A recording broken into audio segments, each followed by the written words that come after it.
All right, so round three. Um, this game is a very unfortunate game. It was sort of an opening disaster, and um, yeah, it's just when you have a bad opening, you can't recover really when you're playing stronger opponent. So this game is against Lacey Wang. A little bit, she's rated a little bit over 2,000. She seems to be improving very quickly, um, and yeah, very strong opponent. So in the game, we played another Caro-Kann. That's what I was playing in this tournament, and she plays the advanced variation. So my prep at this tournament was to play c5 and just sort of play the position. It I didn't know very much about this opening.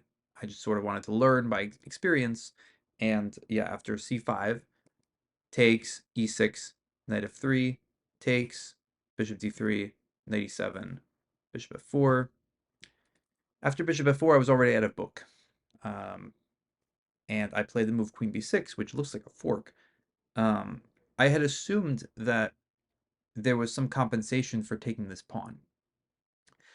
Queen b6 castles, takes on b2, knight d2, which happens in the game, so we can look at that position. Or, well, I throw in knight g6, um, which I really like throwing in this move knight g6, because if knight g6, the only move to consider other than moving the bishop back somewhere, like bishop g3, the only other move that makes sense is to take the knight, but that opens my h-file. No, I don't win a pawn. I don't win this pawn on b2, but I would rather have equal material with open h-file and the bishop pair than being up a pawn, but there's a lot of compensation for it. So bishop g3, which meant to me that the inclusion of knight g6, bishop g3 is good for me. Now I take the pawn. Okay, I'm up a pawn. Knight d2 is the only move to keep the rook. And now I just bring my queen back to b6.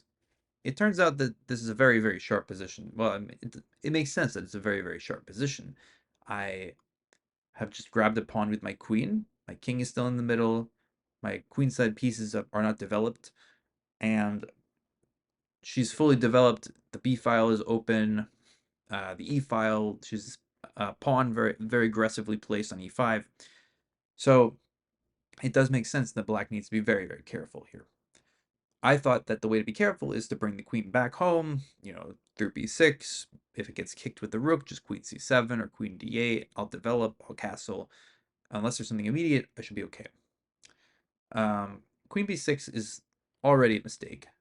Queen b6, for many reasons. There's many moves for white. In the game, she plays c4, which is one such move.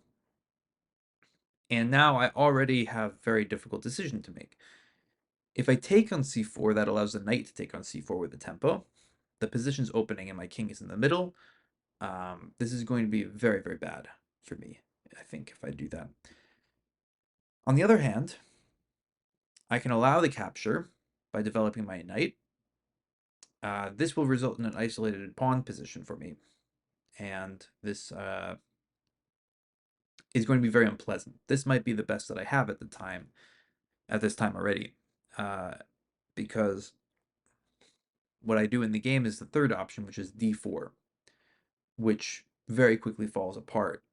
I was hoping that I'd be able to play knight c6, uh, defending the pawn, queen back to c7 or d8, probably d8 to support the pawn, and develop like this. Maybe on a good day I get in the move b6, bishop b7. That would be fantastic.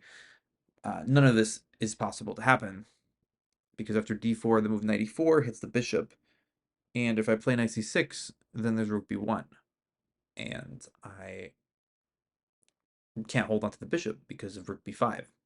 You can see if I play knight c6, rook b1, I have to hold on to the bishop, so I go to queen a5, holding on that way. They will be move rook b5, winning a fuse. So I have to play another move. I'm just trying to develop, and it's already just disastrous out of the opening. h4, not the most accurate move, but doesn't matter because every move is terrible. I panic. F5. I mean, at this point, it's difficult to say what to do. Um, I'm very concerned already about rook b1, rook b5. Uh, h5 also being threatened. There's a king side attack happening. Knight g5, queen h5. You know, if I move this knight away to like e7, there's already knight g5, queen h5. The knight, even if I kick it, probably doesn't need to be like if I kick it with h6, it probably doesn't even need to move. Just take back with the pawn. This bishop is going to be threatening mate. The position is just a disaster. So f5 was trying to do something, but after takes, g takes, rook b1, queen c6, queen c2. Um, the threat is to take the bishop and then take the knight. So I have to play f5. After h5, I have the option of either moving the knight to a very sad square or taking the knight. I take the knight, which is probably the worst of the two options, but both are very bad. Takes. The rest of the game is sort of meaningless. I play rook f5, which is the best try to give the exchange. I was hoping that I could maybe get something like this trick with queen g3, but right now it just trades. It was fun being down a full queen uh, in this position and playing just knight d7. That felt very fun to me, even though position is completely losing. Takes, knight f6. I get the knight to center square, but I'm down in exchange. In the game, I put up a bit of resistance. I get this position, but this is simply winning. Uh, for white, if it was an H pawn, it would be a little bit more challenging for white to win this position. But with the G pawn, there's just no tries. Um, I let the pawn go down the board. You can imagine if this was an H pawn, then I would be in stalemate sort of right now. So I am in stalemate right now, but after rook b7, she has this other checking square. If the pawn was on h6, that wouldn't exist, and this probably draw at this point if the pawn was on h6. But okay, this is not going to work, and there is a mate. So now we're back on an even score in this tournament. Very disappointing game. Was sort of just out of book very early on, and grabbed a pawn that I shouldn't grab without knowing theory, and yeah, was punished for doing so. So uh, we move on to the next game, try to clear our head from this, play something a little bit more familiar, and yeah, see you in round 4.